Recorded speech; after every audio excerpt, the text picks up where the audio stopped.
So happy weekend गाई. सकाळी उठून मी आधी गेली नाश्ता आणायला. तिथून येता मग मी नारळ पाणी प्याले आणि घरी येऊन मग नाश्ता करून फ्रेश वगैरे झाली आणि आता मी रेडी होते, कारण की आज मला दिवसभरात खूप काही कामं आहेत. सो सगळ्यात आधी मला जायचे मूवी बघायला, देऊळ बंद 2. आणि खूप दिवस झालेत मूवी रिलीज होऊन आणि मला टाईमच भेटत नव्हतं की ते मी मूवी बघू. आज शेवटी तो दिवस उगवला आहे आणि आता सगळ्यात पहिला मी रेडी होते आणि जास्त काही मेकअप नाही करायचे. मिनिमल जे रेग्युलर करते तेच. आणि दुपारचा शो आहे तो जास्त करू पण शकत नाही, पूर्ण पाण्यात जाईल.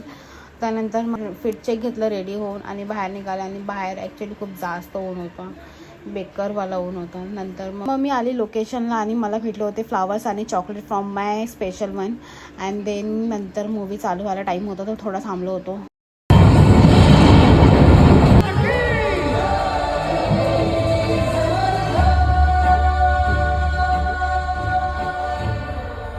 मूवी तर खूप भारी, म्हणजे खूपच भारी होतं. खूप काही शिकण्यासारखं होतं त्या मूवीमधून. इफ कोणी बघितलं नसेल अजून त्यांनी जाऊन नक्कीच बघा.